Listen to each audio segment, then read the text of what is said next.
Amigos, gracias por acompañarnos. Continuamos en Más que Noticias. Precisamente nos encontramos en vísperas del Día de la Prevención de Desastres Naturales y el día de mañana se va a realizar un simulacro nacional de sismo y tsunami. Nos encontramos con Alberto Bisbal, secretario de Gestión de Riesgo de la Presidencia del Consejo de Ministros. ¿Cómo está? Muy buenas tardes. Muy buenas tardes. ¿Cómo ha sido la participación de las personas en estos últimos simulacros?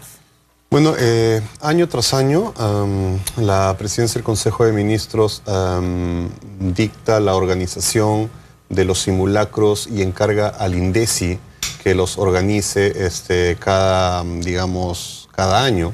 Estos simulacros se han venido haciendo en distintos horarios, ¿no? Principalmente en la mañana y también en los dos últimos años en la noche. Y lo que busca estos simulacros básicamente es ver justamente lo que mencionas, la participación de la población. La participación está dirigida básicamente en medir cómo es que las personas están aprendiendo a saber qué hacer durante un movimiento sísmico, ¿no? Para esto, el Instituto Nacional de Defensa Civil ha desarrollado algunas recomendaciones que se hacen para poder actuar de manera más favorable. Y esto se pone en práctica en los simulacros. Los simulacros en realidad son ejercicios que son educativos, que permiten medir cuánto está familiarizada la población con estas condiciones de seguridad y saber qué hacer durante un movimiento sísmico, ¿no? ¿Pero la gente participa, lo sigue tomando la broma? Últimamente están mejorando en términos de participación, gracias al tema, obviamente, de los simulacros, que se está haciendo con mucha frecuencia. También ayuda, y eso es cierto, lo que se está viendo que está ocurriendo en otros países, ¿no? Se tiene información de lo que ha pasado en Japón, en Chile, en Haití, entonces en desastres muy recientes, y que los medios de comunicación han ayudado a sensibilizar de alguna forma también. Y obviamente reconocer que el Perú es un país sísmico, es un país donde ocurren sismos, han ocurrido sismos importantes hace varios años, y además que hay la posibilidad de que un sismo pueda generar un tsunami, ¿no? Esto no es una cosa novedosa, ya han habido algunos eventos como el de Camaná del 2001 o algunos menores durante el 2007. Es decir, en la medida de que hagamos mayor cantidad y organicemos y participemos en mayor cantidad de ejercicios, se va a reducir esta brecha entre qué hacer en el momento de un sismo, qué saber y qué no hacer, ¿no? Yo creo que esto de alguna manera está mejorando. Aún es insuficiente, se necesita que sigan participando más personas, que todos se involucren en el tema, que no piensen que el tema de la seguridad y la defensa civil es un tema básicamente de las autoridades. La gestión de riesgo de desastres en el país está organizada desde el año 2011 y la Presidencia del Consejo de Ministros tiene la rectoría. Y en los temas de preparación le encarga al INDECI organizar estos ejercicios, ¿no? Ahora, ¿cómo se coordina con las autoridades? Porque durante los simulacros todo funciona muy bien, pero por ejemplo en el último terremoto que hubo en Chile, que hubo esta alerta de tsunami en todo el Pacífico, en la punta no evacuaron, porque simplemente no les llegó ninguna notificación. Susana Villarán cerró la Costa Verde, esto generó malestar entre el público porque tampoco había sonado ninguna alarma, no sabían nada al respecto. Entonces, ¿cómo se coordina en una situación real? Sí, en realidad aquí es un tema de coordinación, pero también de saber informar, ¿no? Las alertas de tsunami, eso lo maneja la Dirección de Hidrografía y Navegación junto con el Instituto Geofísico del Perú, que detectan el lugar donde ha ido el sismo y si va a generar o no una ola, y se coordina con el INDECI para que pueda soltar la alerta. No en todos los sismos es posible que se generen tsunamis. Y hay sismos que son lejanos, como el de Chile, por ejemplo, que a uno le da la oportunidad de tener 2, 3, 4 horas hasta que pueda llegar una posible ola y soltar la alerta, ¿no? Estos mecanismos entre alerta y alarma como que generan un poco de confusión entre las autoridades y la población. Eso ya se está mejorando a nivel de comunicación. Las autoridades que son responsables para poder decir cuándo evacuar o no evacuar son los alcaldes, ¿no? Y ellos deben contar con esa información directamente del Centro de Operaciones de Emergencia que recibe la notificación. Este protocolo, que es medio confuso y suele ser medio poco entendido por la población, ya se está mejorando y simplificando. La idea es que se tenga la información a tiempo y saber qué hacer en el momento que se requiere. Hay sismos que pueden ocurrir frente a la costa peruana y ya no hay tiempo para estar lanzando alertas. El propio movimiento sísmico que hace que la gente no permita mantenerse en pie y está en la costa, es una señal de aviso que uno tiene que evacuar. Claro, ya depende de la misma persona Claro. que sepa que tiene que evacuar. Eso es un proceso de aprendizaje, es un proceso de enseñanza, de dar el mensaje correcto para saber que lo tengan que hacer.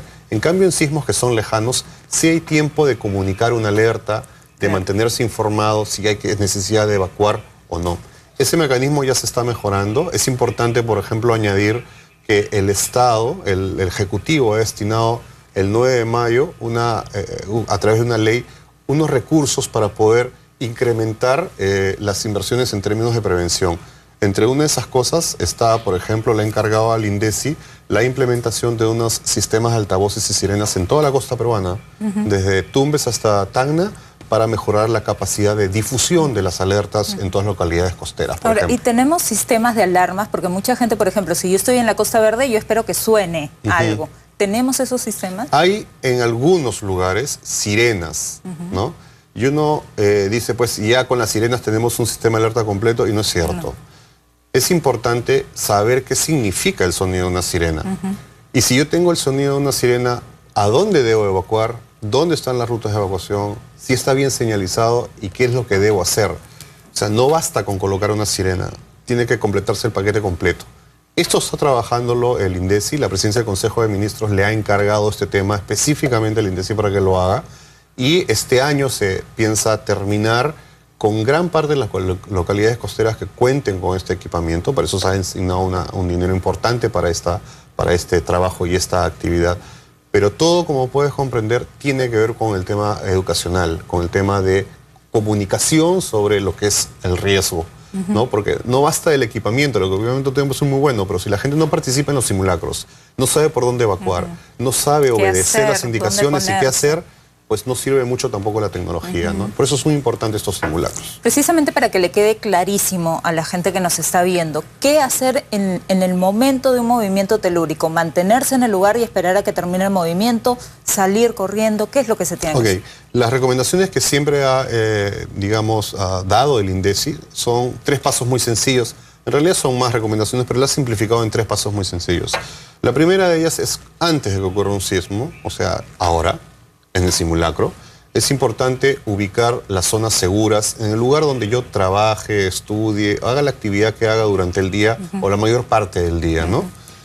Es importante conocer cuáles son esas zonas seguras. Durante el movimiento sísmico, una vez que ya ocurra, uno debe ubicarse en esa zona segura que se supone que debe estar próxima al lugar donde yo estoy haciendo mis labores diarias, ¿no?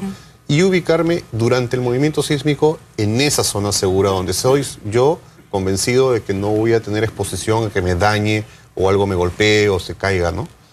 Y el tercer paso es, después del movimiento sísmico, evacuar a través de la ruta de evacuación a la zona de seguridad externa y esperar ahí hasta que las autoridades o los especialistas o los brigadistas de defensa civil le indiquen que se puede o no retornar al recinto. Son 3 pasos. Prepárate, es decir, identifica las zonas seguras, ubíquete en las zonas seguras durante el sismo, eso tiene que ser durante, e inmediatamente después evacuar por la ruta de evacuación a una zona de seguridad externa. Si me permite un momentito, tenemos que hacer una breve pausa para enlazarnos con Igor Malca desde el Congreso de la República. Igor. Así es, estamos con el congresista Sergio Tejada, el expresidente de la megacomisión congresista, para que nos explique esta carta, el último intento, al parecer, del aprismo para que no se debata los informes de la megacomisión. Bueno, hay un doble discurso. Por un lado se dice que no hay ningún inconveniente en que se debata en el Pleno, incluso en la sesión del Consejo Directivo no hubo ninguna objeción de parte de los miembros del Partido Aprista y ahora presentan este documento pidiendo que se reconsidere la decisión del Consejo Directivo de incluir los informes en la agenda del Pleno. Parece que les hubieran dado un jalón de orejas, ¿no? Y que alguien les hubiera dicho, oigan, ¿por qué no se opusieron? Tienen que oponerse, hagan algo. Entonces salen ahora con este documento. Yo creo que no tiene sentido, el Consejo Directivo ha tomado una decisión y el Pleno tiene que debatir los informes. Dice que en primer lugar porque el propio congresista, presidente de la citada comisión, ha interpuesto sendos recursos de apelación, y en segundo lugar porque en dicho acuerdo del Consejo Directivo no se ha precisado cuáles de los 9 informes pasarían a la orden del día. Bueno, es falso, se precisó que eran los 9. se dio lectura incluso a los 9 informes y se aprobó que pasen al orden del día. Y segundo, estamos efectivamente en medio de una apelación, quiere decir que es un proceso que no se ha cerrado. Y un tercer argumento es que tenemos que defender el fuero parlamentario, pero sobre todo no hay ningún juez que pueda impedir un debate de un informe en el Pleno del Congreso. Eso no se habría visto nunca en ningún lugar del mundo.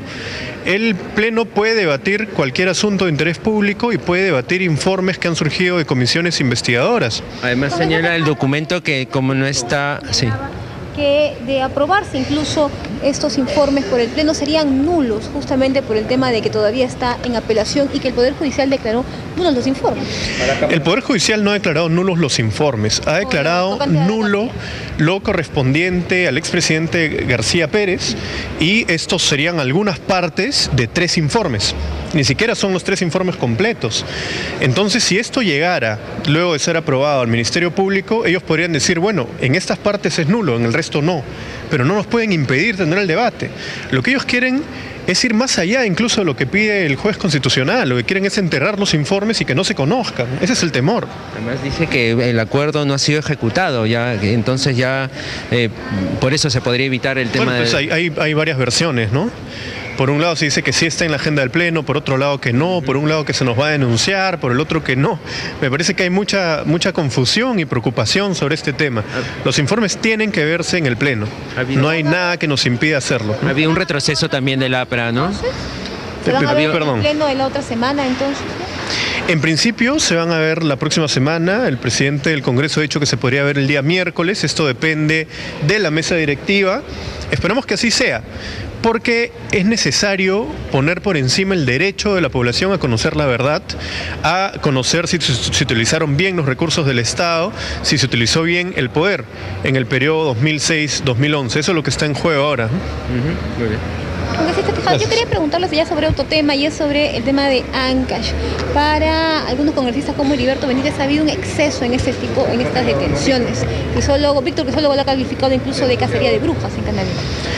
Yo creo que si el Poder Judicial ha decidido la detención de tantas personas, debe ser porque tiene elementos suficientes. Es un caso bastante grave donde no solamente estamos hablando de actos de corrupción, sino de asesinato, de sicariato con móviles políticos. Entonces, al parecer amerita todas estas detenciones que se han producido. La de Martín Belaún del Ocio también. Bueno, deben tener elementos para tomar ese tipo de decisiones. Yo no conozco el detalle de la investigación fiscal. No sé si la prensa tenga conocimiento de ello, pero hay que colaborar con las investigaciones. Ahora, si una persona cercana al nacionalismo, en la campaña de 2006, fue quien contrató a Nadine Heredia, o sea, hay cierto vínculo ahí con el entorno presidencial. Bueno, es una persona que efectivamente apoyó mucho el año 2006, en la primera campaña, que ha tenido una posición política y que no lo ha ocultado, ¿no? Pero de ahí al tipo de relación que puede haber tenido con el gobierno regional de Ancash es una cosa absolutamente ajena a nosotros. Y esperemos que se resuelva, ¿no? Esperemos que se resuelva, que se pueda explicar, aclarar si es que hay algo que aclarar, o asumir responsabilidades también si las hay. Carmen Macías ha estado esta mañana aquí en el Congreso y ha negado que haya renunciado, como fue la versión inicial, ¿no? del Ejecutivo. No tengo conocimiento sobre ese tema. Sé solamente que va a asumir de vida Alberto Tarola y hay que desear los mayores éxitos. En todo caso, ¿le parece la elección idónea, teniendo en cuenta que no se le conoce, bueno, en todo caso, una experiencia previa en la lucha contra las drogas? Y también teniendo en cuenta que tuvo que salir a raíz de la muerte de estos policías en el operativo Libertad, digamos que salió un poco cuestionado, ¿no? Cuando forma parte del Ejecutivo. Lo que importa aquí es la orientación y la voluntad política. Hay que dar algunos giros en la lucha contra el narcotráfico. Se ha tenido logros importantes. Me parece que sí, ha habido interdicción, ha habido erradicación. Se han intervenido además redes enteras donde se estaba lavando activos por narcotráfico. Se han cerrado grifos clandestinos, se ha controlado los insumos, se han hecho cosas muy importantes, pero hay que darle un giro para dar alternativas productivas a la población. No se trata solamente de erradicación, y me parece que por ahí va la decisión que se ha tomado. ¿Un cambio de estructura en la lucha contra las drogas? No lo diría así, sino centrarnos más en las personas, ¿no? Centrarnos más en las personas y las oportunidades que debe tener para poder dejar actividades que al final, directa o indirectamente, terminan favoreciendo al narcotráfico, ¿no? ¿Alberto Taveras es entonces una buena decisión? ¿Pese a los cuestionamientos que...? Yo creo que sí, es una persona muy capaz y hay que verlo en la cancha, ¿no? Hay que verlo en el trabajo. De Nadine Heredia, dice Mauricio Mulder. Mira, puede ser el entorno del presidente, de hecho es asesor del presidente, eso no es lo importante, más bien creo que es rescatable que una persona de tanta confianza del presidente asuma una tarea de esta naturaleza, porque quiere decir que el presidente está poniendo un mayor interés en esto. Bueno, muchas gracias. Fiorella, han sido las declaraciones del congresista Sergio Tejada, expresidente de la megacomisión. Más adelante vamos a estar también con Mauricio Mulder. Fiorella. Bien, Igor, gracias por la información. Continuamos aquí en estudios con Alberto Bisbal, secretario de Gestión de Riesgo de la PCM. Hemos hablado de medidas de prevención para sismos, pero también hay algo que preocupa, que es el fenómeno del Niño. ¿Qué medidas de prevención se están adoptando? Bien, el tema del fenómeno del Niño, si bien es cierto, ha tenido un anuncio reciente del Comité Multisectorial del Fenómeno del Niño, el ENFEN, que hace el estudio del fenómeno del Niño respecto a su presencia ya en nuestro territorio nacional, está ligado a un pronóstico de un fenómeno del Niño entre débil y moderado. Es decir, no es ese escenario del Niño del 97-98 con unas super lluvias intensas en todo el país y en el norte, ¿no? Sí hay anomalía en la temperatura superficial del mar, pero estamos en momentos de no lluvia. Si esto hubiese ocurrido de repente en los últimos meses del año, los primeros meses del año, podríamos estar hablando de un escenario lluvioso. Digo, afortunadamente no es así, pero igual se están tomando medidas.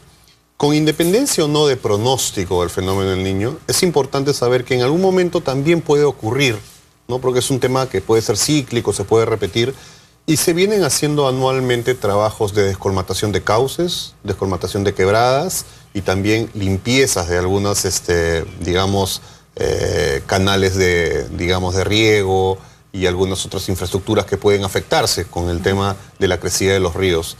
El trabajo se viene haciendo en coordinación con la Autoridad Nacional del Agua y los gobiernos locales, los gobiernos regionales también.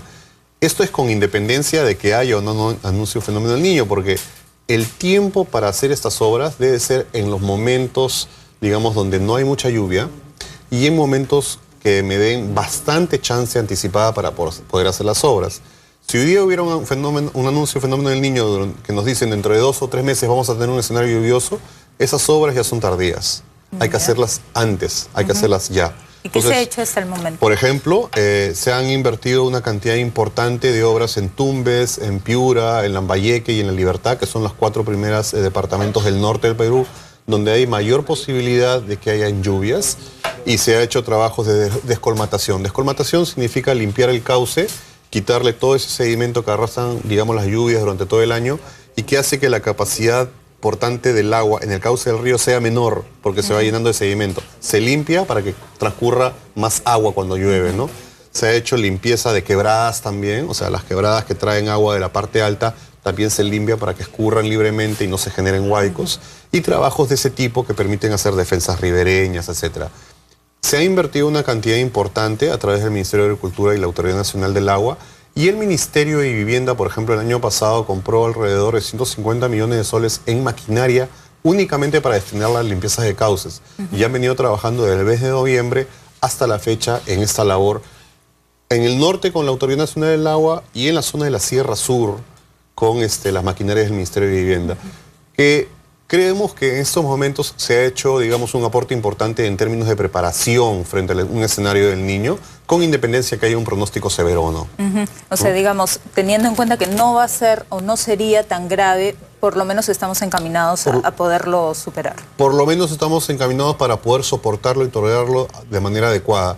Ahora, también se complementa con los trabajos que hay que hacer en las carreteras, con el Ministerio de Transportes, Provías está trabajando en eso también, ¿no? Y la infraestructura, digamos, agrícola, ¿no? Que se pueda afectar también con independencia de los ríos y que se puedan salir o no.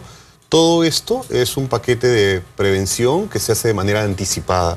En esto, por ejemplo, ayuda mucho en determinar cuáles son esas zonas críticas el CENEPRED, que es el Centro Nacional de Estimación y Prevención y Reducción de Riesgo de Desastres, que recién se ha creado desde 2011 y que busca tener esta inteligencia de poder saber exactamente dónde hay que priorizar este tipo de acciones, ¿no? Entonces, la Presidencia del Consejo de Ministros busca articular todos estos esfuerzos y que vayan todos en el mismo sentido, ¿no?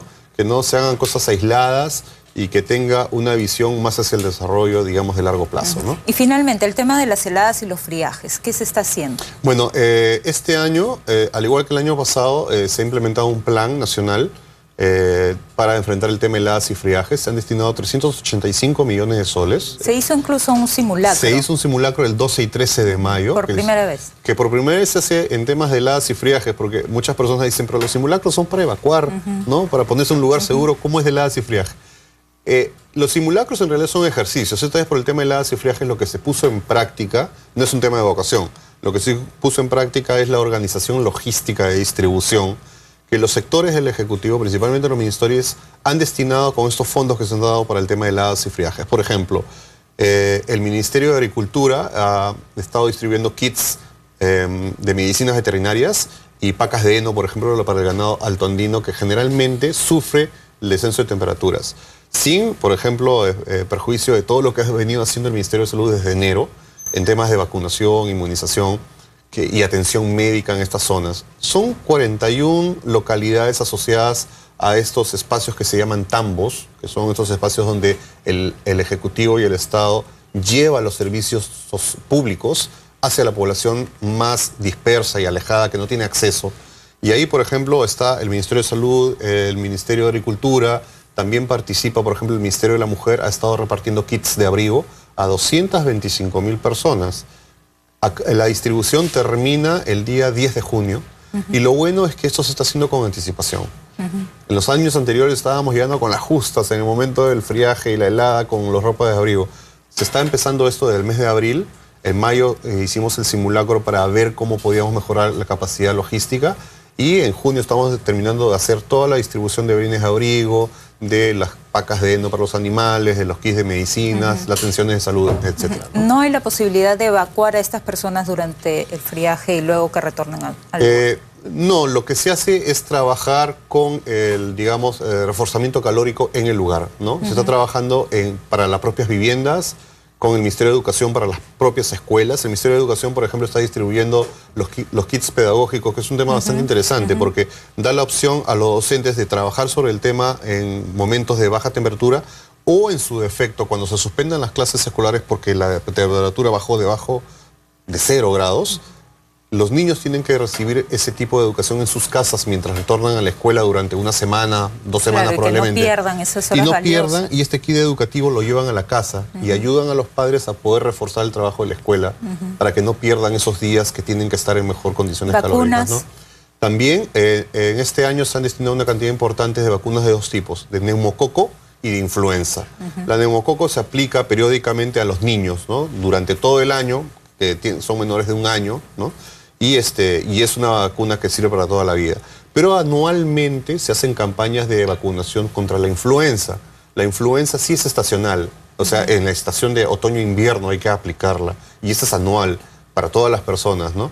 Pero el Ministerio de Salud está repartiendo principalmente el tema de vacunas contra la influenza al personal de salud, a las poblaciones en mayor edad de riesgo, o sea, menores de 5 años, mayores de 65, madres gestantes, es decir, lo que está en mayor condición de vulnerabilidad para que no tengan, digamos, el riesgo de contraer una enfermedad, ¿no? Ahora, se ha dicho de que por lo menos en Lima el invierno no va a ser tan duro, pero en otras zonas del país igualmente va a ser. Sí, sí, lo que pasa es que tiene un poco de asociación con el tema que hemos hablado antes, que es el tema del fenómeno del Niño.